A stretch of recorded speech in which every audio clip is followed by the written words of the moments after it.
Nunca pensé que mi propia hija me haría sentir tan pequeña delante de toda su familia, pero esa noche de domingo me quedó grabada para siempre como la más humillante de mi vida. Yo había gastado todo mi dinero de la pensión preparando una cena especial para recibir a Esperanza, mi hija, junto con su esposo Arturo y mis dos nietos gemelos, Ricardo y Fernando, de 15 años. Quería que todo fuera perfecto, así que compré carne de res para hacer barbacoa estilo Guadalajara, preparé frijoles refritos caseros, tortillas recién hechas y un flan de vainilla que sabía que a los muchachos les encantaba. Cuando llegaron, noté que Esperanza parecía tensa, pero pensé que tal vez había tenido un día difícil en la oficina donde trabajaba como secretaria. Arturo entró saludando apenas, con esa actitud fría que había desarrollado hacia mí desde que se casaron hace 10 años. Los gemelos, Ricardo y Fernando, corrieron directo a la sala sin siquiera darme un abrazo, como solían hacer cuando eran pequeños.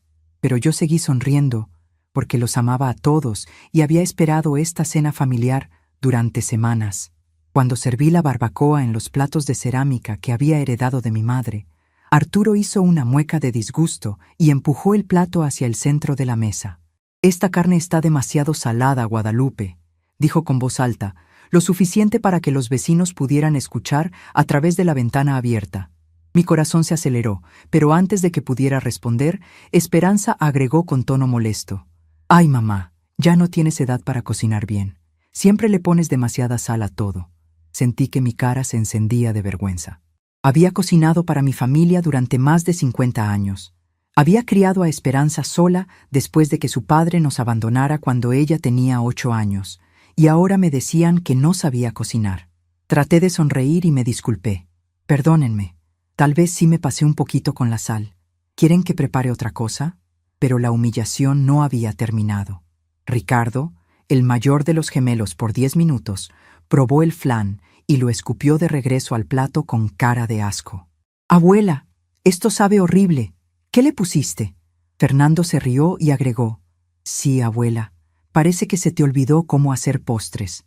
Los dos muchachos siguieron riéndose, mientras yo sentía que las lágrimas querían salir de mis ojos, pero me las tragué porque no quería hacer una escena. Entonces Arturo se dirigió a Esperanza como si yo no estuviera presente. «Tu mamá está perdiendo la cabeza, mija. Mira nada más esta comida tan mal hecha. Ya no puede vivir sola, se está poniendo senil». Sus palabras me golpearon como un rayo, pero lo peor vino después. Esperanza suspiró profundamente, como si estuviera cansada de cargar con un peso muy grande, y dijo las palabras que se me quedaron grabadas para siempre: «Esta vieja solo me da vergüenza. No sé por qué todavía me molesto en traer a mi familia aquí». Lo dijo lo suficientemente fuerte para que toda la colonia pudiera escuchar. Sus palabras causaron un dolor profundo en mi pecho, una tristeza que nunca había sentido en mis 71 años de vida.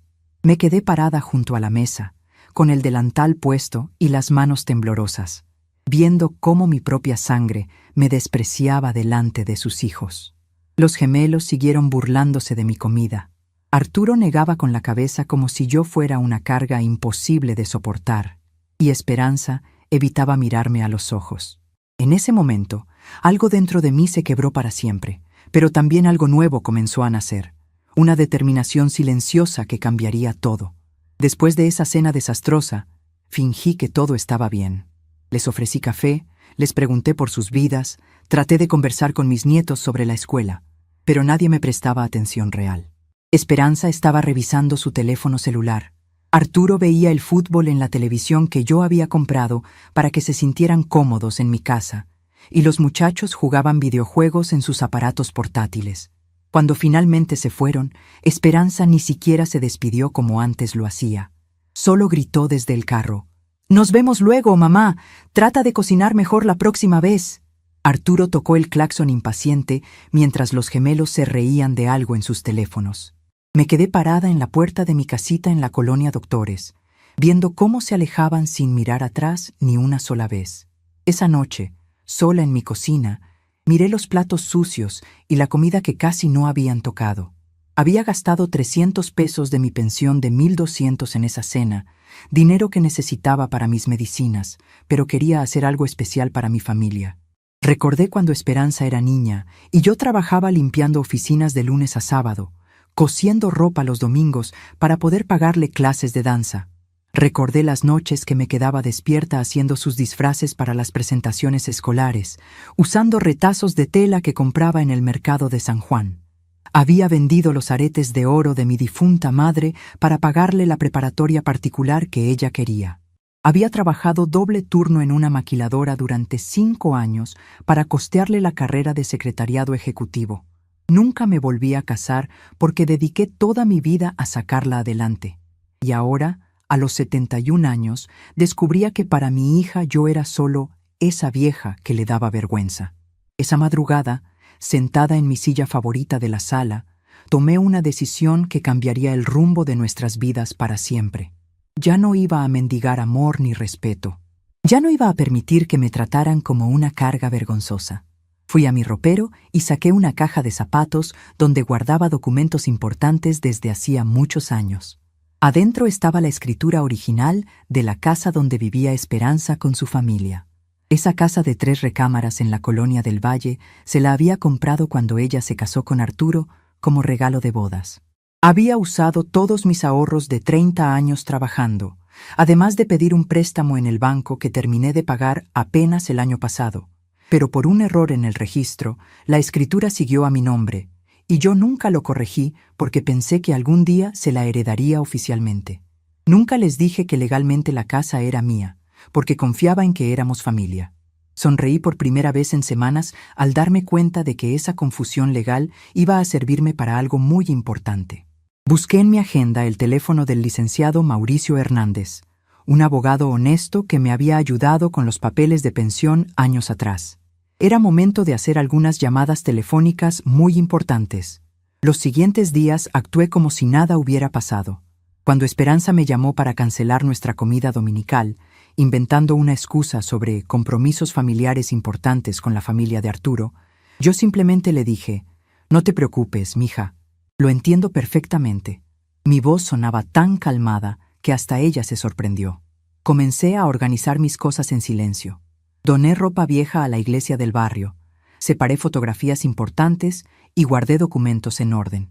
Visité algunas casas de asistencia para adultos mayores, no porque necesitara cuidados especiales, sino porque quería encontrar un lugar tranquilo donde empezar una nueva vida, lejos de quien me despreciaba. También cambié mi testamento, sacando a Esperanza como heredera única y dejando todo a un asilo de ancianos abandonados que conocía en Xochimilco. Durante esas semanas de preparación silenciosa, recordé muchas cosas. Recordé cuando Esperanza tenía fiebre alta y yo vendí mi anillo de matrimonio para pagar el hospital privado. Recordé cuando quiso estudiar inglés y yo trabajé limpiando casas los fines de semana para pagarle las clases. Recordé cuando se graduó de secretaria y lloró de felicidad, agradeciéndome por todos los sacrificios que había hecho por ella.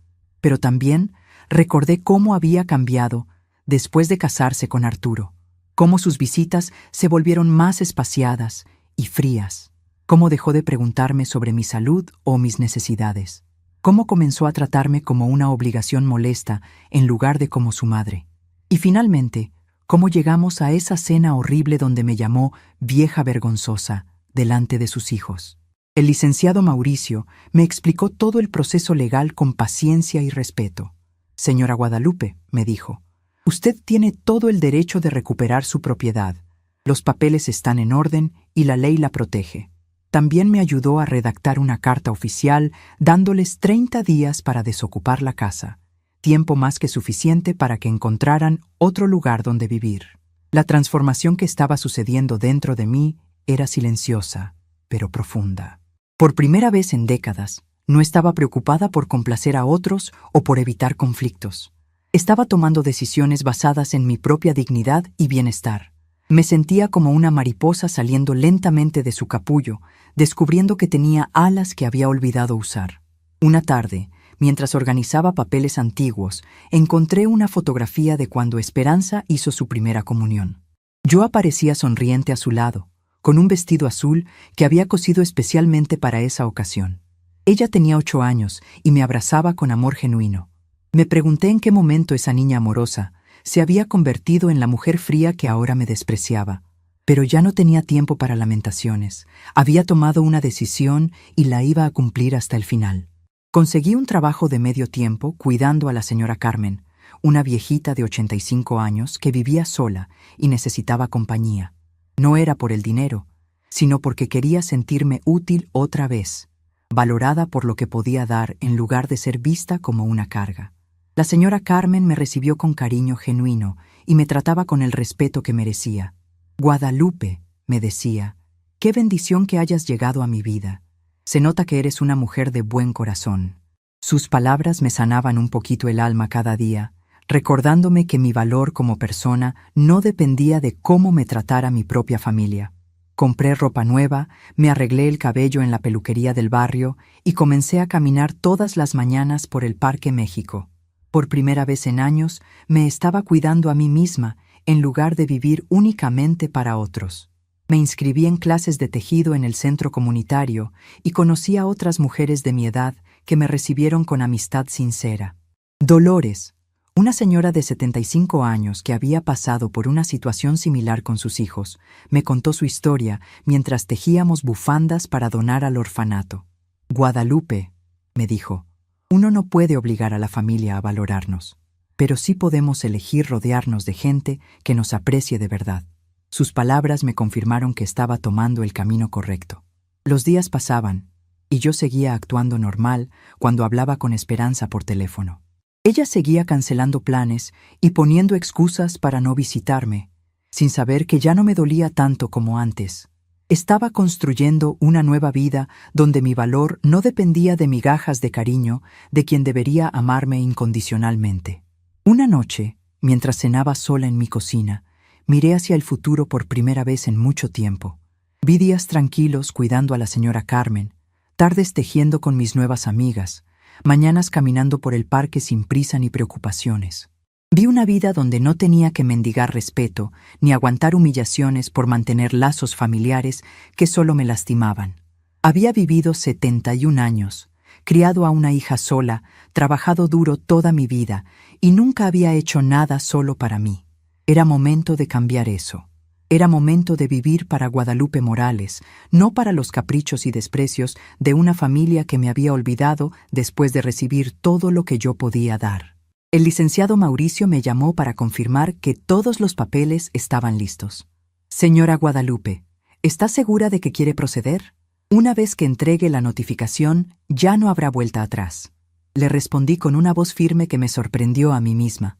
Licenciado, nunca he estado más segura de algo en toda mi vida. Esa noche dormí mejor de lo que había dormido en meses. Soñé que volaba sobre la Ciudad de México, libre como un pájaro que había encontrado finalmente el cielo abierto. Cuando desperté, supe que mi nueva vida estaba a punto de comenzar y que las consecuencias de años de desprecio familiar estaban por llegar a la puerta de quienes me habían lastimado. Pero lo que ellos no sabían era que esta vez, por primera vez en mi vida, yo tenía el control total de la situación y estaba lista para usarlo. Los días siguientes a la entrega de los documentos legales fueron los más extraños de mi vida. Por las mañanas me levantaba temprano, como siempre había hecho, pero ahora mis rutinas tenían un propósito diferente. Ya no era la abuela desesperada esperando llamadas telefónicas que nunca llegaban, sino una mujer que había tomado control de su destino. Preparaba mi café negro en la taza de peltre que usaba desde hace 30 años y me sentaba en el patio trasero a ver salir el sol sobre los techos de lámina de la colonia. El teléfono sonó 3 veces ese primer día. Las 3 veces era Esperanza, con una voz cada vez más alterada. En la primera llamada sonaba confundida. «Mamá, ¿qué significa este papel que nos llegó? Dice algo sobre desalojo y no entiendo nada». Le respondí con una calma que me sorprendió incluso a mí. «Esperanza, el papel es muy claro. Tienes 30 días para encontrar otro lugar donde vivir». La segunda llamada llegó 2 horas después. Esta vez su voz sonaba molesta. «Mamá, esto es ridículo. No puedes hablarnos de desalojo como si fuéramos inquilinos. Somos tu familia». Mi respuesta fue simple. La familia se trata con respeto, mija. Cuando me llamaste vieja vergonzosa delante de tus hijos, decidiste que ya no éramos familia. La tercera llamada llegó por la noche, y ahí su voz sonaba desesperada. Mamá, por favor, esto no puede ser en serio. ¿Dónde vamos a vivir Arturo y yo con los muchachos? No tenemos dinero ahorrado para una casa nueva.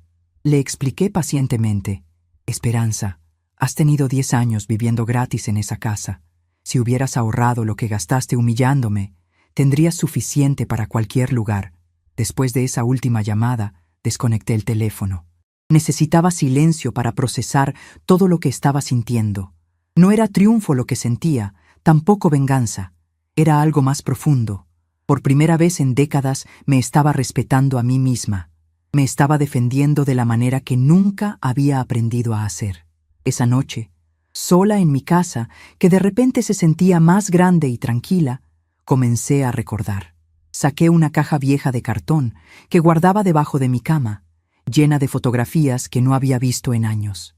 La primera que encontré era de cuando Esperanza tenía 5 años. Estábamos en Chapultepec, en uno de los pocos paseos que nos pudimos permitir después de que Ramón, su padre, nos abandonó. Recordé ese día con una claridad dolorosa. Esperanza llevaba un vestidito amarillo que yo había cosido con retazos de una cortina vieja, y en la foto sonreía abrazando un globo rojo que le había comprado un vendedor ambulante. Yo aparecía a su lado, flaca y cansada, pero sonriendo porque ella era feliz. Gastamos 5 pesos en ese globo, dinero que necesitábamos para el camión de regreso a casa, pero ver su carita de alegría valió la pena caminar 2 horas bajo el sol. Después de que Ramón se fue con su secretaria de 20 años, dejándonos sin nada más que deudas y vergüenza, yo tenía que trabajar en 3 empleos para mantenernos. Limpiaba oficinas desde las 5 de la mañana hasta las 9. Luego iba a cuidar a los hijos de la señora Beatriz desde las 10 hasta las 4 de la tarde, y por las noches cosía ropa para una fábrica que me pagaba por pieza terminada. Esperanza se quedaba sola muchas horas, pero nunca se quejaba. Era una niña obediente que hacía su tarea en la mesa de la cocina mientras yo cosía a su lado. «Mamá», me decía, «cuando sea grande voy a trabajar en una oficina muy elegante y te voy a comprar una casa grande». Yo le acariciaba el cabello y le prometía que algún día las dos tendríamos una vida mejor. Durante años viví únicamente para esa promesa. Trabajé como mula de carga, sacrifiqué mi salud, mi juventud, cualquier posibilidad de rehacer mi vida personal, todo por darle a Esperanza las oportunidades que yo nunca tuve. Cuando cumplió 15 años y quiso una fiesta de quinceañera como sus compañeras de la escuela, vendí los únicos 2 anillos de valor que me quedaban de mi matrimonio para pagarle el vestido rosa que había visto en un aparador del centro. Encontré otra fotografía de esa fiesta. Esperanza se veía hermosa con su vestido de princesa, rodeada de amigas que la envidiaban por tener una madre que se sacrificaba tanto por ella. Yo aparecía en el fondo, con un vestido prestado de mi comadre Rosa, pero con una sonrisa enorme porque mi hija era la más linda de todas. Gasté 3 meses de salario en esa fiesta, pero ver su felicidad me llenaba el corazón. Cuando llegó el momento de decidir sobre la preparatoria, Esperanza quería ir al Colegio Madrid, una escuela cara del sur de la ciudad donde estudiaban los hijos de familias acomodadas. «Mamá», me dijo, «ahí voy a conocer gente importante. Me va a ayudar para mi futuro». Yo sabía que las colegiaturas eran imposibles para nuestro presupuesto, pero no pude decirle que no. Conseguí un cuarto trabajo los fines de semana, vendiendo quesadillas afuera del mercado de la Merced. Me levantaba a las 4 de la mañana para hacer la masa, preparar los guisados, cargar mi comal portable y mi mesa plegable hasta el puesto que rentaba por 20 pesos diarios. Estaba de pie 12 horas seguidas bajo el sol o la lluvia, gritando «quesadillas calientitas», hasta quedar ronca. Mis manos se llenaron de callos y quemaduras del comal. Mis pies se hincharon tanto que tuve que comprar zapatos 2 números más grandes. Mi espalda se curvó de tanto cargar bultos de masa y ingredientes. Pero cuando Esperanza llegaba a casa con buenas calificaciones, presumiendo a sus nuevas amigas fresas, yo sentía que todo el cansancio valía la pena. Durante esos 3 años de preparatoria, Esperanza comenzó a cambiar. Dejó de contarme sobre su día, Dejó de pedirme consejos, dejó de ayudarme con las labores de la casa. Mamá, mis amigas no hacen quehaceres domésticos, me explicaba cuando le pedía que me ayudara a doblar la ropa. Sus mamás contratan muchachas para eso. Yo no dije nada, pero me dolió que mi hija comenzara a avergonzarse de nuestra realidad. El cambio se hizo más notorio cuando empezó a traer amigas a la casa. Veía cómo las muchachas miraban nuestros muebles viejos, nuestras paredes sin pintar, nuestra televisión chiquita. Esperanza inventaba excusas para salirse rápido. Vamos a hacer la tarea en casa de Sofía, allá hay mejor computadora. Gradualmente dejó de invitar gente, prefiriendo siempre ir a casas ajenas donde no se avergonzara de su origen. Para la graduación de preparatoria, yo quería tomarle 1000 fotografías con su toga y birrete. Había trabajado extra durante meses para pagarle un vestido nuevo para la ceremonia y una pequeña fiesta familiar. Pero cuando llegó el día, Esperanza me pidió que no fuera. Mamá, es que van a ir todas las familias elegantes y tú, pues tú pareces lo que eres, una señora que trabaja en la calle. Sus palabras me atravesaron el corazón, pero me las tragué. Está bien, mija. Solo quiero que tengas fotos bonitas del día más importante de tu educación. Me quedé en casa, viendo telenovelas y llorando en silencio, mientras mi hija se graduaba sin su madre presente porque se avergonzaba de mí. Cuando decidió estudiar la carrera de secretariado ejecutivo en el Instituto Anglo, las colegiaturas eran aún más caras que la preparatoria. Mamá, esta carrera me va a cambiar la vida. Voy a trabajar con ejecutivos importantes, voy a ganar muy bien. Yo sabía que mis trabajos actuales no iban a ser suficientes, así que busqué opciones más drásticas. Conseguí un trabajo nocturno limpiando un edificio de oficinas en Polanco. Trabajaba de 10 de la noche a 5 de la mañana. Luego regresaba a casa a dormir 2 horas antes de ir a mis otros empleos. Mi cuerpo estaba destruyéndose, pero cada vez que recibía un papel con buenas calificaciones de Esperanza, me convenía de que todo el sacrificio valdría la pena.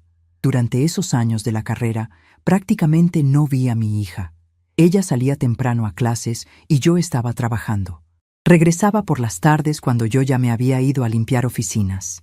Los fines de semana, ella tenía proyectos importantes con sus compañeros de clase. Vivíamos en la misma casa, pero éramos como extrañas que se cruzaban en los pasillos. La graduación de secretariado fue diferente. Esta vez Esperanza sí quería que fuera, pero me pidió un favorito especial. Mamá, ¿puedes vestirte bonito? Es muy importante para mí que causes buena impresión. Gasté mi dinero de la comida de 2 semanas en un vestido azul marino del mercado de Tepito y unos zapatos de tacón que me torturaron los pies toda la ceremonia. Ese día, cuando la vi recibir su diploma, lloré de orgullo. Mi hija había logrado algo que yo nunca pude tener: una educación.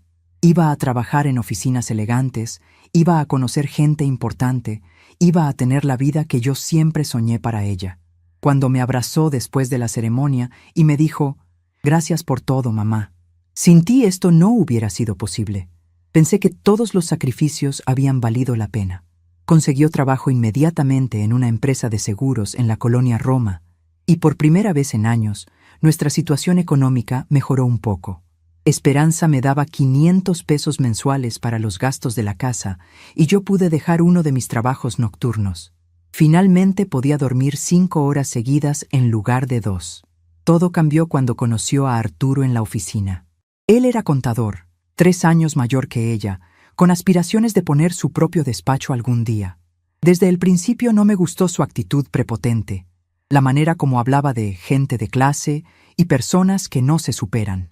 Pero Esperanza estaba enamorada y yo no quise interferir en su felicidad. Cuando me anunció que se iban a casar, mi primera reacción fue alegría. Mi hija había encontrado un hombre profesional que podría darle la estabilidad que yo nunca pude ofrecerle. Pero cuando comenzaron a planear la boda, me di cuenta de que yo no encajaba en su nueva vida. «Mamá, vamos a hacer una boda pequeña, muy elegante», me explicó Esperanza. «Solo familia cercana y amigos importantes de Arturo». Cuando le pregunté sobre los invitados de mi lado, su respuesta me dolió profundamente. «Ay, mamá, tus conocidos son muy humildes, no van a saber cómo comportarse en un evento así». La boda se hizo en un salón caro de Coyoacán, con apenas 30 invitados. Yo fui la única representante de mi lado de la familia, sentada en una mesa al fondo, vestida con un traje prestado de mi comadre Rosa. Durante toda la ceremonia me sentí como una intrusa en la boda de mi propia hija. Pero el regalo que les di les cambió la vida para siempre, aunque ellos nunca lo supieron realmente. Había estado ahorrando desde que Esperanza empezó a trabajar, guardando peso por peso en una lata de galletas debajo de mi colchón. También pedí un préstamo en el banco, usando como garantía la casita donde vivíamos. Con ese dinero compré la casa de 3 recámaras en la colonia del Valle, donde ellos empezaron su vida matrimonial. Cuando les entregué las llaves como regalo de bodas, Esperanza lloró de felicidad. «Mamá, no puedo creer que hayas hecho esto por nosotros. Es la casa más bonita que he visto en mi vida». Arturo también parecía impresionado, aunque su agradecimiento sonaba más forzado. «Suegra, esto es muy generoso. No sabíamos que tuviera usted estos recursos». Lo que ninguno de los dos sabía era que había usado todos mis ahorros de 20 años, más un préstamo que me tomaría 15 años pagar. Tampoco sabían que por un error del notario, la escritura se quedó a mi nombre, algo que decidí no corregir pensando que algún día se la heredaría oficialmente a Esperanza. Los primeros años de su matrimonio fueron los más solitarios de mi vida. Esperanza estaba ocupada haciendo su hogar y construyendo su nueva vida. Sus visitas se volvieron esporádicas, siempre deprisa, siempre con prisa por regresar a su verdadera familia. Cuando nacieron los gemelos, Ricardo y Fernando, pensé que los nietos me devolverían un lugar en la vida de mi hija, pero desde pequeños, Arturo se encargó de que los niños me vieran como la abuela pobre que vivía en una casa fea. Cuando venían a visitarme, lo cual sucedía cada vez menos, se quejaban de todo. Que no tenía televisión por cable, que mis juguetes eran muy viejos, que mi comida no sabía como la de mamá. Esperanza nunca los corregía. Al contrario, parecía estar de acuerdo con que mis condiciones de vida no eran apropiadas para sus hijos de clase media. Gradualmente, las visitas se volvieron más cortas y menos frecuentes. Para cuando los gemelos cumplieron 10 años, solo me veían en Navidad y en cumpleaños, y siempre con cara de fastidio. El distanciamiento se hizo oficial cuando Arturo puso su despacho contable y comenzaron a presumir de haber mejorado de clase social. Esperanza empezó a hablar diferente, a vestirse más cara, a inventar historias sobre su pasado para quedar bien con las esposas de los clientes de Arturo. En esas historias yo no existía, o aparecía como una tía lejana que nos ayudó cuando éramos pequeños. Sentada sola en mi cocina aquella noche, mirando todas esas viejas fotografías. La última fotografía que miré esa noche era de la cena de humillación, tomada con el teléfono de Ricardo cuando estábamos sirviendo la comida. En la imagen, yo aparezco sonriendo mientras sirvo la barbacoa que tanto criticaron, tratando de hacer feliz a una familia que ya había decidido que yo era un estorbo vergonzoso en sus vidas. Pero esa mujer de la fotografía, esa abuela desesperada por migajas de cariño, ya no existía. En su lugar había nacido una Guadalupe nueva, una que había aprendido que el respeto no se mendiga, se exige, y que a veces la única manera de exigirlo es retirando todo lo que uno ha dado sin ser valorado. Guardé las fotografías de vuelta en su caja y la metí al ropero. Era hora de dejar el pasado donde pertenecía, atrás. Mi nueva vida estaba empezando, y esta vez iba a vivirla para mí, no para alguien que había decidido avergonzarse de mi amor. La mañana del día 15, después de entregar los documentos legales, desperté con una claridad mental que no había sentido en décadas. No era rabia lo que sentía, tampoco tristeza. Era algo mucho más poderoso, determinación pura. Me levanté antes del amanecer, como había hecho durante 50 años para ir a trabajar, pero esta vez era diferente. Cada movimiento tenía un propósito específico. Cada decisión estaba alineada con mi nueva realidad. Preparé mi café en la cocina que había sido testigo de tantas lágrimas silenciosas, pero ahora el ambiente se sentía distinto, más liviano. Saqué una libreta vieja donde había anotado números telefónicos importantes a lo largo de los años y comencé a hacer una lista. No era una lista de cosas por hacer, sino una lista de cosas por deshacer. Lazos que cortar, beneficios que cancelar, apoyos que retirar. La primera llamada la hice a las 8 de la mañana al Banco Santander, donde tenía una cuenta de ahorro que Esperanza desconocía. Durante años había depositado ahí pequeñas cantidades que lograba ahorrar de mi pensión, peso por peso, guardando para emergencias. El saldo era de 43,000 pesos. No era una fortuna, pero era suficiente para empezar mi nueva vida independiente. «Buenos días», le dije a la ejecutiva que me atendió. «Quiero abrir una cuenta nueva y transferir todo mi dinero ahí.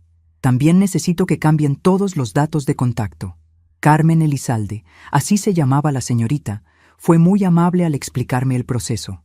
«Señora Guadalupe, ¿está segura de que quiere hacer todos estos cambios?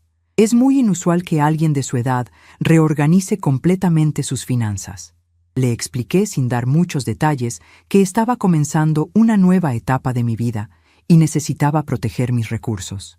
Carmen entendió sin hacer más preguntas. «Muy bien, señora. Le vamos a asignar una nueva cuenta con una tarjeta de débito nueva y vamos a poner una clave especial para que nadie más pueda acceder a su información». Ay, me gustó esa idea de tener algo que fuera completamente mío, algo que nadie más pudiera controlar o cuestionar. La segunda llamada fue al IMSS para cambiar los beneficiarios de mi pensión. Durante años había tenido a Esperanza como contacto de emergencia y beneficiaria en caso de que algo me pasara. «Quiero remover a mi hija de todos mis documentos», le expliqué a la señorita Rodríguez, que me atendió en el departamento de pensiones. «Y quiero agregar como beneficiaria a una institución de caridad». La señorita me preguntó si estaba segura de esa decisión. «Señora Morales, es muy inusual que una madre quite a su hija de estos documentos. ¿Ha considerado las implicaciones?». Le respondí con una voz firme que me sorprendió. «He considerado todas las implicaciones durante 71 años. Es hora de hacer lo correcto para mí». Esa misma tarde fui personalmente a la casa hogar Atardecer Dorado, en Xochimilco, un lugar que había conocido años atrás, cuando hacía trabajo voluntario llevando comida a ancianos abandonados. Hablé con la directora, la licenciada Mercedes Vázquez, sobre la posibilidad de dejar mi herencia a la institución. «Señora Guadalupe, me da mucho gusto verla después de tanto tiempo», me dijo Mercedes con cariño genuino. «¿Cómo está? ¿Cómo está su familia?». Su pregunta inocente me hizo sonreír de manera extraña. «Mi familia está bien, licenciada, pero yo estoy mejor. Vengo a hablarle de un asunto legal importante». Cuando le expliqué mi intención de dejarles mi herencia, incluyendo la casa donde vivía y la propiedad donde estaba Esperanza, Mercedes se sorprendió mucho. «Señora Guadalupe, esto es muy generoso, pero ¿está completamente segura?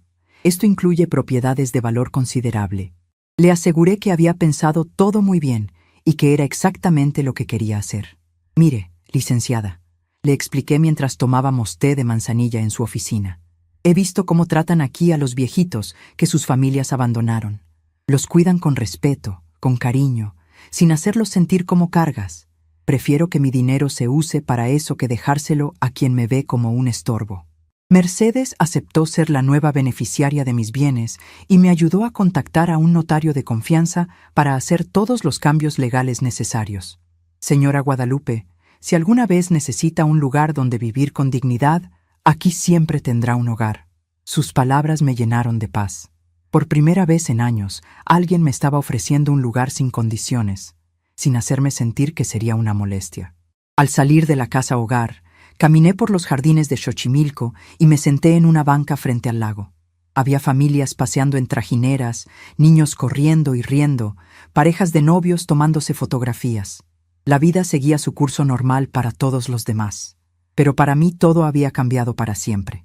Saqué mi teléfono celular, un aparato sencillo que había comprado el año anterior, y marqué el número de mi compadre Jesús, el único amigo verdadero que me quedaba de los viejos tiempos. Jesús había sido compañero de trabajo de mi difunto esposo antes de que nos abandonara, y había mantenido contacto conmigo a lo largo de los años. «Comadre Lupita», me dijo con su voz ronca de siempre, «qué milagro que me llame. ¿Cómo está? ¿Cómo está la familia?». Otra vez esa pregunta. Decidí ser honesta. «Compadre, la familia está como siempre ha estado, muy ocupada con sus propias vidas, pero yo estoy comenzando una nueva etapa». Le conté brevemente sobre mi decisión de recuperar la casa donde vivía Esperanza y sobre mis planes de empezar una vida independiente. Jesús se quedó callado unos segundos antes de responder.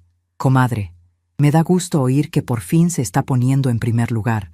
Siempre pensé que esa muchacha no valoraba lo que usted hizo por ella. Sus palabras me confirmaron lo que yo había empezado a entender. La gente de afuera había visto durante años lo que yo me negaba a aceptar. Mi sacrificio excesivo no había creado gratitud en Esperanza, sino una sensación de que mi amor era algo garantizado que no necesitaba ser correspondido. Esa noche, de regreso en mi casa, comencé a hacer cambios físicos pequeños, pero significativos. Moví mi silla favorita de la sala a un lugar donde pudiera ver mejor el pequeño televisor. Reorganicé la cocina, poniendo mis platos favoritos en el lugar más accesible en lugar de guardar para las visitas los más bonitos. Saqué del ropero un vestido azul que había comprado hace años, pero nunca me había atrevido a usar porque Esperanza había comentado que era muy llamativo para mi edad. Me lo probé frente al espejo del baño y me gustó lo que vi. No era una mujer vieja esperando migajas de cariño. Era Guadalupe Morales, una mujer de 71 años que había trabajado toda su vida, que había criado una hija sola, que había sacrificado su juventud por otros y que finalmente había decidido vivir para sí misma. Esa misma noche, llamé a la señora Carmen, la viejita de 85 años que había comenzado a cuidar durante las tardes. Señora Carmen, ¿cómo se siente? ¿Necesita algo para mañana? Su voz alegre me tranquilizó. Ay, Guadalupe, qué bendición que me hayas llegado a la vida. Mañana podríamos hacer esas galletas de avena que tanto me gustan. Cuidar a la señora Carmen se había convertido en la parte más satisfactoria de mi nueva rutina. Ella me trataba con respeto genuino, valoraba mi compañía, se interesaba por mi bienestar. Era irónico que una extraña de 85 años me diera más cariño y reconocimiento que mi propia familia. La cuarta semana después de entregar los documentos legales, Esperanza comenzó a llamarme más frecuentemente. Sus mensajes de voz se volvían cada vez más desesperados. Mamá, necesitamos hablar. Esto no puede seguir así. Somos familia, tenemos que encontrar una solución. Pero yo ya no respondía a sus llamadas con la desesperación de antes. Cuando contestaba, que era cada vez menos frecuente, mi voz sonaba calmada, casi distante. Esperanza, los documentos son muy claros. El licenciado Mauricio ya te explicó todo. No hay nada más que hablar. Pero mamá, ¿dónde vamos a vivir? ¿En qué estabas pensando? No puedes hacernos esto después de todo lo que hemos pasado juntas. Su tono tenía una desesperación que nunca había escuchado antes. Era extraño escuchar a mi hija suplicar por algo después de años de tratarme como si mi presencia en su vida fuera un favor que me hacía. Esperanza, ustedes son gente inteligente y trabajadora. Estoy segura de que van a encontrar la manera de resolver su situación. Mi respuesta era educada pero firme. No iba a rescatarla esta vez. No iba a sacrificar mi bienestar para resolver problemas que ella misma había creado al darme por garantizada. Durante esos días, también comencé a explorar opciones para mi propio futuro habitacional. No porque fuera a necesitarlo inmediatamente, sino porque quería tener un plan claro. Visité varios departamentos pequeños en colonias tranquilas, como la Roma Norte y la Condesa. Lugares donde podría caminar a las tiendas, donde había parques cerca, donde podría hacer una vida social nueva. La señora Esperanza Jiménez, una corredora de bienes raíces muy amable, me mostró varios departamentos. Señora Guadalupe, ¿está buscando algo cerca de su familia? Su pregunta me hizo reflexionar sobre qué era realmente familia para mí en esta nueva etapa de mi vida. No, señorita, estoy buscando algo cerca de personas que me valoren. Eso es más importante que la sangre. Esperanza Jiménez asintió con comprensión. Entiendo perfectamente, señora. A veces la familia que elegimos es más importante que la familia que nos tocó. Me gustó un departamento pequeño en la colonia Roma Norte, en un edificio con otros adultos mayores independientes. Tenía una recámara, sala-comedor, cocina integral y un balcón pequeño con vista al parque. Lo más importante era que en el edificio había actividades organizadas para los residentes, clases de tejido, noches de película, cenas comunitarias. Este lugar tiene muy buen ambiente, me explicó la corredora. Muchos de los residentes son personas como usted, independientes, activas, que buscan tranquilidad, pero no aislamiento. Me gustó esa descripción. Era exactamente lo que estaba buscando. independencia con comunidad, pero sin las complicaciones de relaciones familiares tóxicas. Puse un depósito para apartar el departamento, aunque todavía no tenía fecha fija para mudarme. Era más bien una declaración de intenciones. Tenía opciones, tenía planes, tenía un futuro que no dependía de las migajas de cariño que otros quisieran darme. Esa misma semana, comencé a donar ropa y objetos que había estado guardando por si acaso. Llevé 4 bolsas de ropa a la iglesia de San Rafael, en mi colonia. «Bendita sea usted, señora Guadalupe», me dijo el padre Miguel cuando le entregué las donaciones. «Esta ropa va a ayudar a muchas familias necesitadas». Era liberador desprenderme de cosas que había estado acumulando sin razón clara.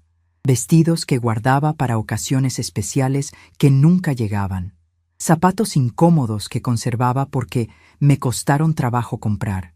Trastes que tenía por si venía mucha visita, cuando la realidad es que casi nunca recibía a nadie. También doné muchos juguetes viejos que había guardado para cuando mis nietos me visitaran. Carros de madera que había comprado en tianguis, muñecas de trapo que había cosido con mis propias manos, rompecabezas que había armado sola muchas tardes esperando que Ricardo y Fernando quisieran jugar conmigo. Ahora esos juguetes irían a niños que sí los apreciarían. La 5ª semana, Arturo me llamó directamente por primera vez en años. Su voz sonaba tensa, preocupada. «Suegra, creo que hay un malentendido muy grande. Esperanza me contó sobre los papeles del desalojo, pero estoy seguro de que podemos arreglar esto como familia». Su tono conciliador me causó más molestia que sus insultos anteriores. «Arturo, no hay ningún malentendido. Durante 10 años han vivido gratis en una casa que yo compré. Ese tiempo se acabó». Mi voz sonaba más firme de lo que me sentía por dentro. «Pero, suegra, usted sabe que hemos contribuido con mejoras a la casa. Hemos invertido dinero en remodelaciones, en mantenimiento. Eso tiene que valer algo». Su argumento me hizo reír, aunque no con alegría. «Arturo, las mejoras las hicieron para ustedes, no para mí. Y el mantenimiento se hace con el dinero que yo les he dado todos estos años». Era cierto. Durante la década que llevaban viviendo en su casa, yo había seguido ayudándoles económicamente. 500 pesos mensuales que yo justificaba como apoyo familiar, pero que en realidad eran la renta que nunca me cobraron porque la casa era mía. Más el dinero extra que les daba para emergencias, regalos de cumpleaños, gastos escolares de los gemelos. «Suegra, sea razonable. ¿Dónde quiere que llevemos a los muchachos? Ellos están acostumbrados a su escuela, a sus amigos del barrio. No puede desarraigarlos así nada más». Ahora Arturo estaba usando a mis nietos como argumento emocional, algo que me dolió, pero que no me hizo cambiar de opinión. «Arturo, tú y Esperanza son los padres. Es su responsabilidad resolver la situación habitacional de sus hijos, no la mía. Yo ya cumplí mi parte durante 10 años». Colgué el teléfono antes de que pudiera seguir argumentando. Esa conversación me confirmó algo importante. Ellos realmente creían que tenían derecho a mi casa, a mi dinero, a mi apoyo incondicional, sin dar nada a cambio más que su presencia ocasional y reluctante en mi vida. Habían confundido mi generosidad con obligación. La 6ª semana, las llamadas se volvieron más frecuentes y desesperadas. Esperanza me dejaba mensajes largos en el buzón de voz. «Mamá, por favor, tienes que reconsiderar esto. Somos tu única familia. ¿Qué va a pasar contigo cuando seas más vieja? ¿Quién te va a cuidar si nos alejas así?». Su argumento era revelador. Me estaba pidiendo que siguiera sacrificándome por ellos a cambio de la promesa de que tal vez, algún día, cuando yo fuera una carga aún más grande, ellos considerarían cuidarme. Era un intercambio completamente desigual donde yo daba todo y ellos daban migajas de atención cuando les convenía. Pero lo más doloroso no eran las llamadas de Esperanza, sino escuchar las voces de Ricardo y Fernando en el fondo. «Dile a la abuela que por favor nos deje quedarnos en la casa», escuché que decía Fernando.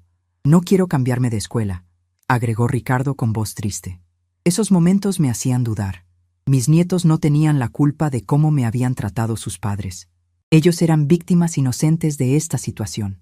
Pero después recordaba cómo se habían burlado de mi comida, cómo me habían faltado al respeto, cómo habían aprendido de sus padres a verme como alguien de quien podían burlarse sin consecuencias. Una tarde, mientras cuidaba a la señora Carmen, Le conté sobre mis dudas respecto a los nietos. Guadalupe, me dijo con su sabiduría de 85 años. Los nietos aprenden a respetar a los abuelos viendo cómo los padres tratan a los abuelos. Si sus papás no te respetan, ellos nunca van a aprender a respetarte. Sus palabras tenían mucha lógica.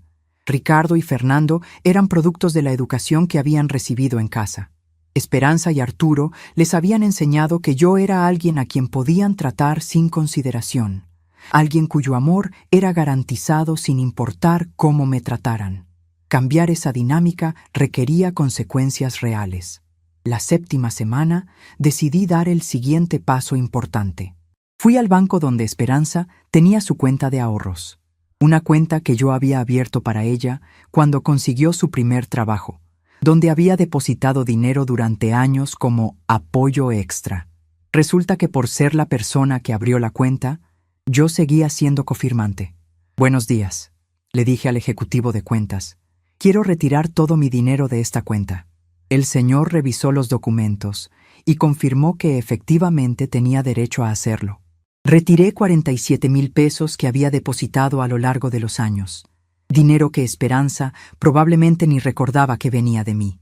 Ese dinero, junto con mis ahorros del Banco Santander, me daba un total de 90,000 pesos. No era una fortuna, pero era suficiente para vivir independientemente durante varios años, especialmente con mi pensión mensual. Por primera vez en décadas, tenía seguridad económica que no dependía de nadie más. Esa misma tarde, recibí una visita inesperada. Esperanza llegó a mi casa sin avisar, acompañada de los gemelos. Era la primera vez que los veía desde la cena de humillación, y me sorprendió lo grandes que se veían.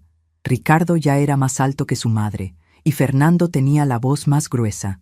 «Mamá», me dijo Esperanza con ojos llorosos, «tenemos que hablar como familia. Los muchachos quieren decirte algo». Me quedé parada en la puerta sin invitarlos a pasar, algo que nunca había hecho antes. Mi casa siempre había estado abierta para ellos, pero las cosas habían cambiado. «Abuela», dijo Ricardo con voz temblorosa, «queremos pedirte perdón por cómo nos portamos en la cena. No estuvo bien burlarnos de tu comida». Fernando agregó, «Sí, abuela, lo sentimos mucho. ¿Puedes perdonarnos y dejarnos quedarnos en la casa?» Sus disculpas sonaban ensayadas, pero podía ver que había algo de sinceridad en sus ojos. El problema no eran solo las burlas de esa noche, era todo un patrón de falta de respeto que había sido tolerado y hasta fomentado por sus padres durante años. «Muchachos», les dije con cariño pero firmeza, «acepto sus disculpas, pero las decisiones sobre la casa las tomé por muchas razones, no solo por lo que pasó esa noche». Esperanza me interrumpió. «Mamá, por favor, si es por dinero, podemos pagarte una renta, podemos contribuir más con los gastos». Era revelador que solo ahora, cuando estaban perdiendo la casa, se les ocurriera ofrecer pagar renta o contribuir más. Durante 10 años habían vivido gratis y ahora querían negociar como si fuera un problema económico y no de respeto. «Esperanza, esto no es solo por dinero, es por dignidad, es por respeto, es por valorar lo que uno tiene antes de perderlo».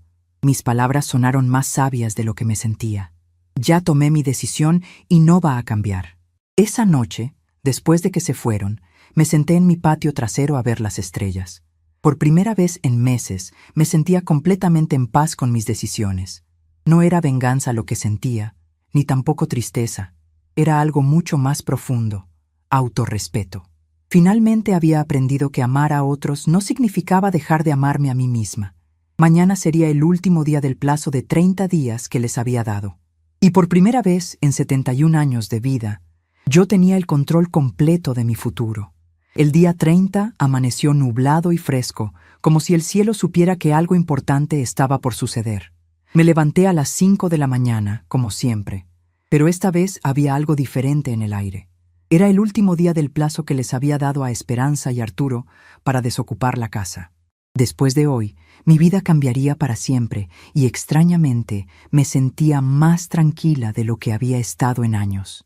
Preparé mi café negro en la taza de peltre que me había acompañado durante tantos años y me senté en el patio trasero a escuchar los sonidos de la ciudad despertando.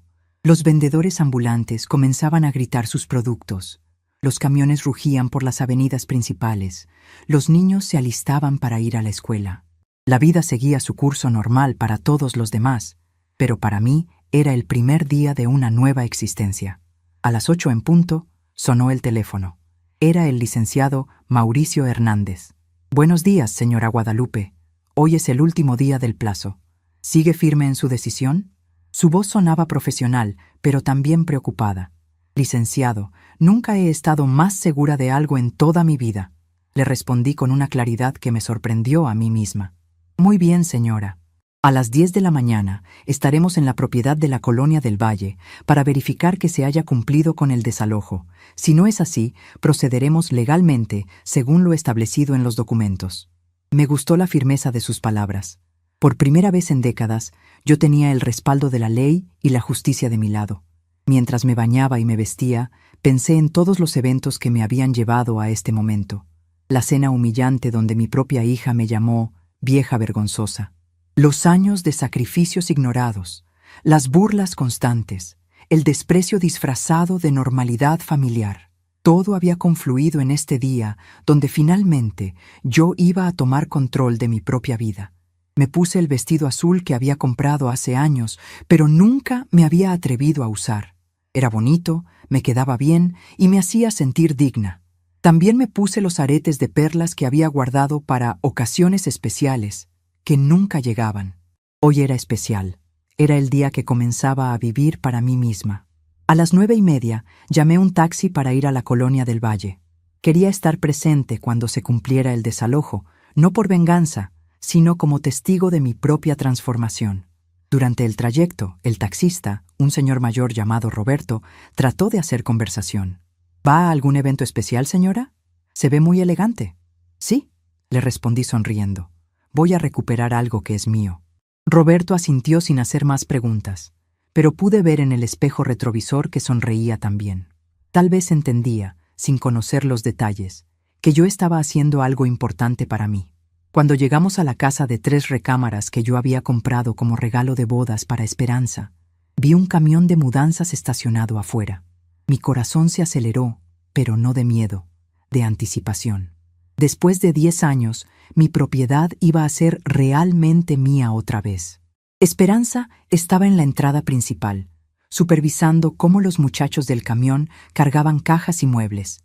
Se veía mayor de lo que recordaba, con ojeras profundas y el cabello despeinado.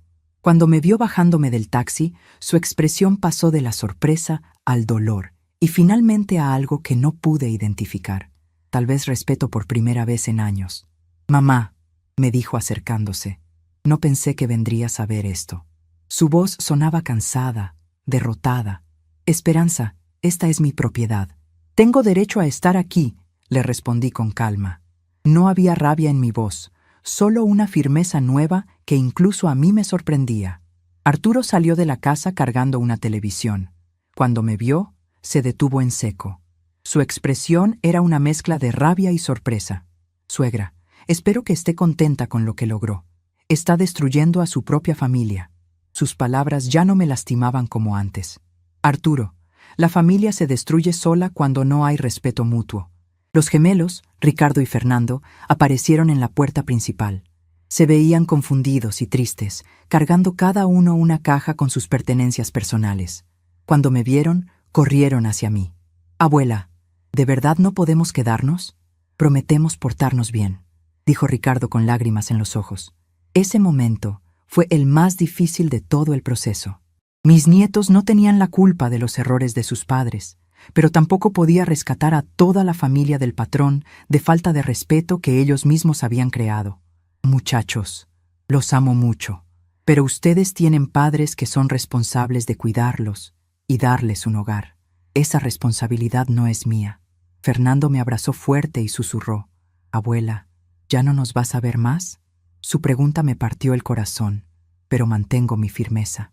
«Fernando, siempre van a ser mis nietos. Pero las visitas van a ser diferentes de ahora en adelante. Cuando quieran verme, van a tener que pedirme permiso y tratarme con respeto». A las 10 en punto, llegó el licenciado Mauricio con 2 testigos oficiales. Hizo una inspección rápida de la casa para verificar que estuviera siendo desocupada según lo establecido. «Señora Guadalupe, todo está en orden. La familia está cumpliendo con el desalojo en tiempo y forma. Esperanza se acercó a mí una última vez antes de subir al camión de mudanzas con su familia.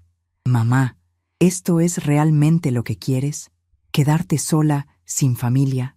Su pregunta contenía una amenaza implícita, la amenaza de quitarme su presencia, como si eso fuera un castigo terrible para mí.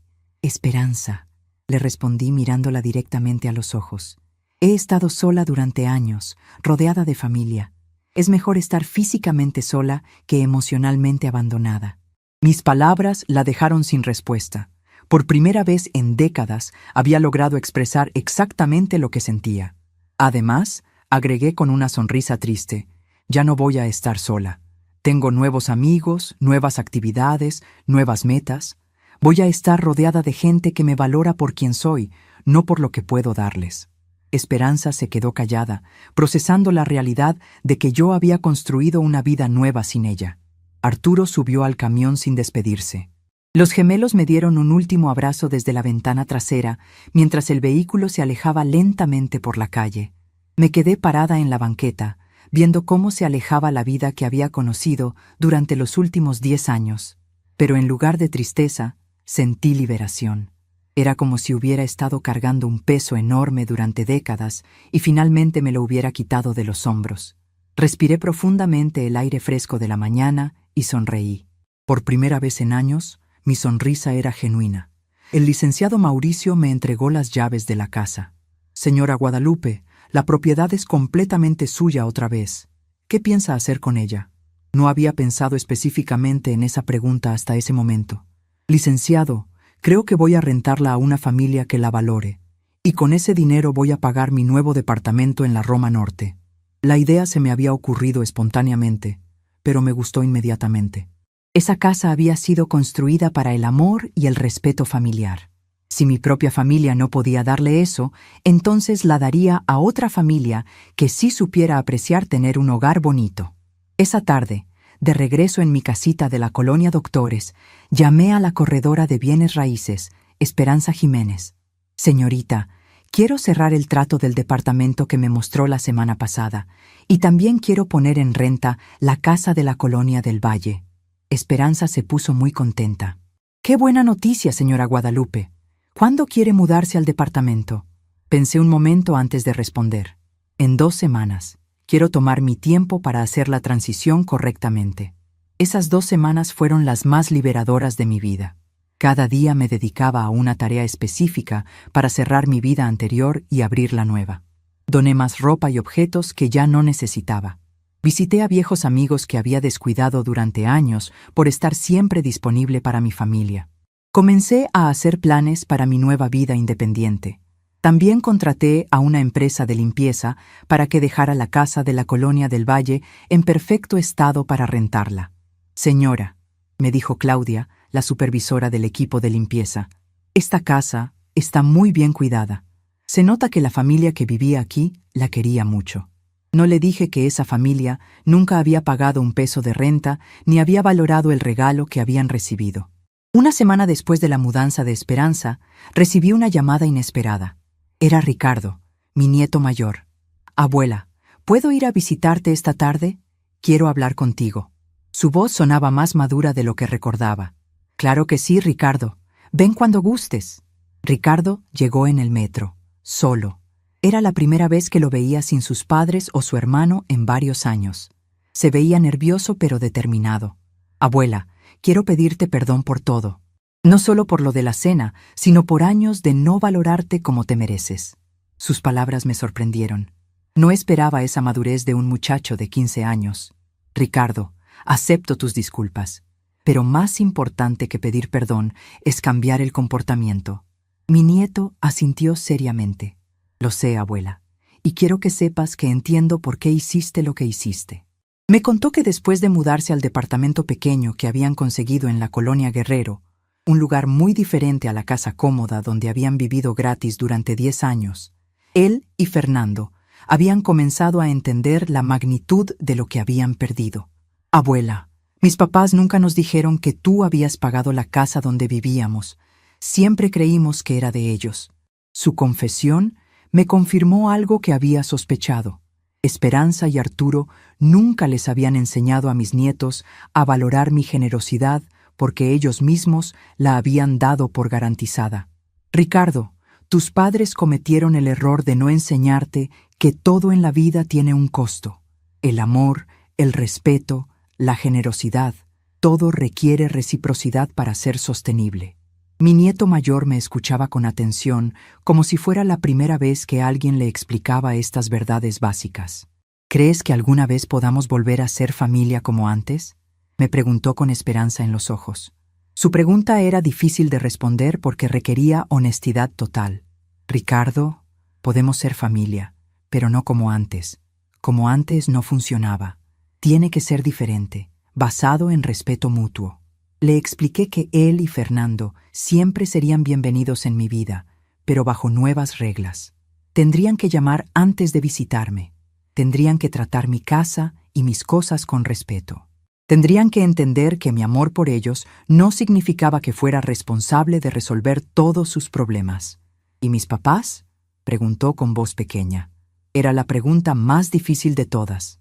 Ricardo, tus papás pueden ganarse otra vez mi respeto, pero va a tomar tiempo y va a requerir cambios genuinos de su parte. No puedo seguir siendo la abuela que da todo y no recibe nada a cambio. Ricardo se quedó conmigo toda la tarde. Cocinamos juntos. Él me ayudó a hacer quesadillas para la cena y conversamos sobre muchas cosas. Por primera vez en años, tuve una conversación real con uno de mis nietos, sin interrupciones de sus padres, sin prisa, sin la sensación de que mi presencia era tolerada por compromiso. Cuando se fue esa noche, me abrazó fuerte y me dijo: «Abuela, te quiero mucho, y entiendo que necesitabas hacer esto para que todos aprendiéramos a valorarte». Sus palabras me llenaron de esperanza. Tal vez no toda mi familia estaba perdida para siempre. 2 días después, Fernando también vino a visitarme, también solo. Su conversación fue similar a la de Ricardo, pero él estaba más enojado con sus padres.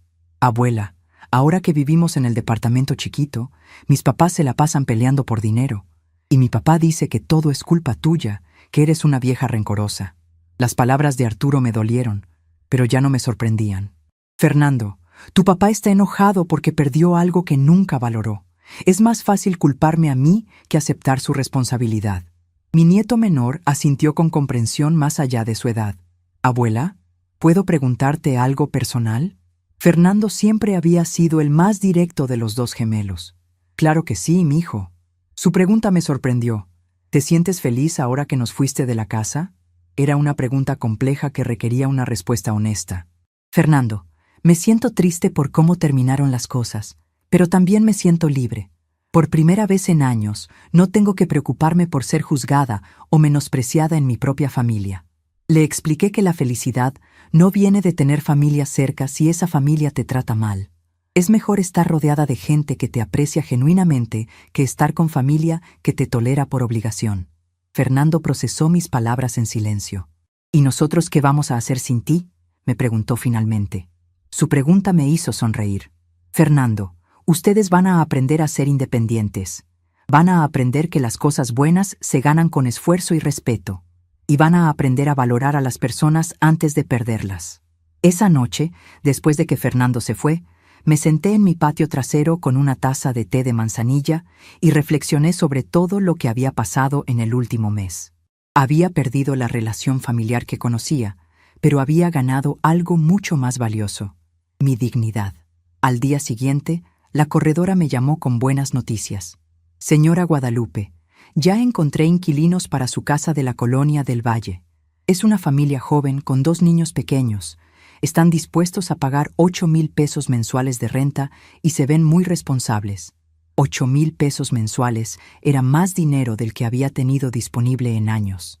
Junto con mi pensión, tendría suficiente para vivir cómodamente en mi nuevo departamento y tal vez incluso para darme algunos gustos que nunca había podido permitirme. Una semana antes de mi mudanza al departamento de la Roma Norte, recibí una visita inesperada. Era Esperanza, sola, sin Arturo ni los muchachos. Se veía diferente, más humilde, menos arrogante. «Mamá, ¿podemos hablar?».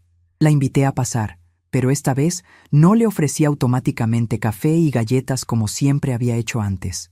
Si quería mi hospitalidad, tendría que ganarla. ¿De qué quieres hablar, Esperanza? Mi hija se sentó en el borde del sillón, como si no estuviera completamente cómoda. Mamá, he estado pensando mucho en todo lo que pasó, y creo que entiendo por qué lo hiciste. Sus palabras me sorprendieron. ¿En serio? ¿Qué entiendes exactamente? Entiendo que nosotros te dimos por garantizada durante años. Entiendo que te tratamos como si fueras nuestra empleada en lugar de la matriarca de la familia. Entiendo que nunca valoramos todo lo que hiciste por nosotros. Su voz se quebró un poco al final. Era la primera vez en décadas que Esperanza reconocía mi sacrificio sin pedir algo a cambio. ¿Y qué vas a hacer con esa comprensión? Le pregunté sin demostrar la emoción que sentía por dentro. No lo sé, admitió honestamente. No sé cómo arreglar años de tomar decisiones equivocadas. No sé cómo recuperar tu respeto, pero quiero intentarlo, si tú me das la oportunidad. Su humildad era genuina, pero yo había aprendido a no confundir palabras bonitas con cambios reales. Esperanza, las oportunidades se ganan con acciones, no con palabras. Si realmente quieres reconstruir nuestra relación, va a tener que ser completamente diferente a como era antes. Esperanza asintió, con lágrimas en los ojos. Lo entiendo, mamá. Y quiero que sepas que respeto tu decisión de mudarte a tu departamento nuevo. Creo que vas a ser más feliz viviendo independientemente. Esa tarde, por primera vez en años, Esperanza y yo tuvimos una conversación honesta sobre nuestros sentimientos, sobre los errores del pasado, sobre las posibilidades del futuro. No fue una reconciliación completa, eso tomaría tiempo y cambios reales, pero fue un comienzo. Cuando se fue esa noche, me abrazó con cariño genuino y me dijo: «Mamá, admiro tu valor para cambiar tu vida a los 71 años. Espero algún día tener tu fortaleza». Sus palabras fueron el mejor regalo que había recibido en años. Una semana después, empaqué mis pertenencias más importantes en 3 maletas y me mudé a mi nuevo departamento en la Roma Norte.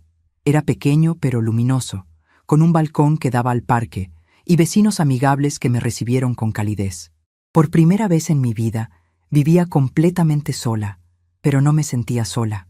Tenía mi trabajo cuidando a la señora Carmen, mis nuevas amigas de las clases de tejido, mis lectores de la biblioteca y la promesa de una relación nueva y más sana con mis nietos. Esa primera noche en mi nuevo hogar, me senté en el balcón con una copa de vino tinto, algo que nunca me había permitido cuando vivía preocupada por dar ejemplo a otros, y miré las luces de la ciudad. Por primera vez en 71 años, mi vida era completamente mía.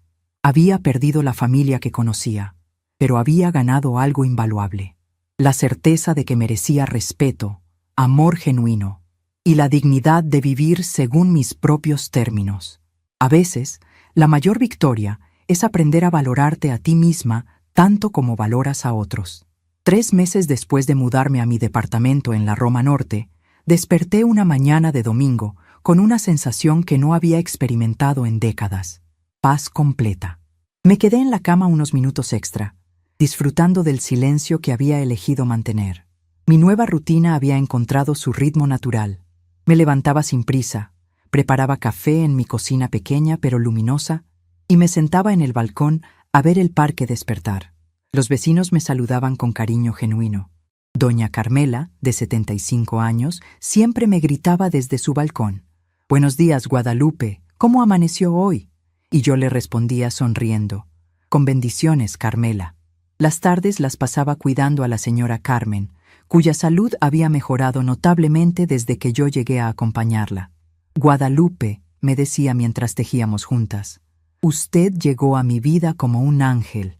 Sus palabras me llenaban el corazón de una manera que las obligaciones familiares nunca habían logrado. Los miércoles tenía clases de tejido en el centro comunitario del barrio. Había hecho amistad con Mercedes, una exmaestra, Rosa Elena, una viuda alegre, y Graciela, una mujer elegante que daba clases de computación. «Guadalupe», me dijo Mercedes una tarde, «tienes una serenidad que no se ve seguido. ¿Cómo lo haces?». «Mercedes, creo que la serenidad viene de dejar de luchar contra la realidad. Durante años traté de forzar amor donde no lo había, de mendigar respeto donde no me lo daban. Cuando dejé de hacer eso, encontré paz. Mis nuevas amigas asintieron con comprensión.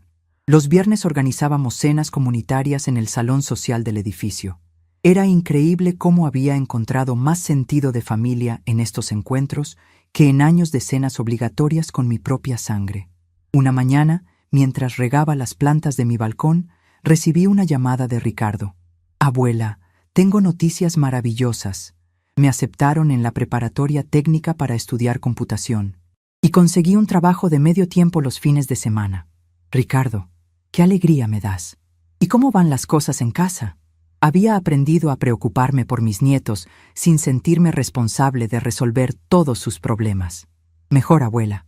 Mis papás han tenido que aprender a manejar las cosas solos. Arturo consiguió trabajo en una empresa más pequeña y Esperanza comenzó clases nocturnas de contabilidad. Esa tarde, Ricardo y yo cocinamos juntos. Le enseñé a hacer chiles en nogada, una receta que nunca había tenido paciencia para enseñar cuando vivía constantemente estresada. Abuela, ¿por qué nunca me enseñaste antes? Ricardo, antes estaba siempre tan preocupada por hacer las cosas para ustedes que nunca me tomé el tiempo de enseñarles. Ahora tengo tiempo y paciencia para compartir lo que sé.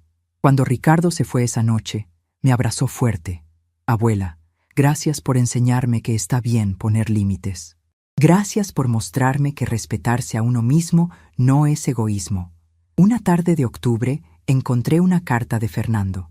Querida abuela, decía, he estado pensando mucho en todo y quiero pedirte perdón de verdad. Ahora entiendo lo que significaba todo el dinero que nos dabas, toda la ayuda que nos diste durante años. La carta explicaba cómo Fernando había comenzado a trabajar medio tiempo y cómo esa experiencia le había enseñado el valor del dinero y del trabajo. Respeto tu decisión de vivir independientemente. Cuando esté listo, me gustaría visitarte, pero solo cuando pueda hacerlo con el respeto que te mereces. En noviembre, recibí una visita inesperada de Esperanza. Llegó después de llamar para pedir permiso, algo que nunca había hecho antes. Se veía diferente, más delgada, pero también más fuerte. Mamá, te traje algo, me dijo entregándome una bufanda tejida a mano en azul marino, mi color favorito. La hice yo misma. Estoy tomando clases de tejido los sábados. Mamá, me dijo mientras caminábamos por el parque, quiero que sepas que he estado yendo a terapia, individual y con Arturo. Estamos aprendiendo a comunicarnos mejor y a valorar lo que tenemos.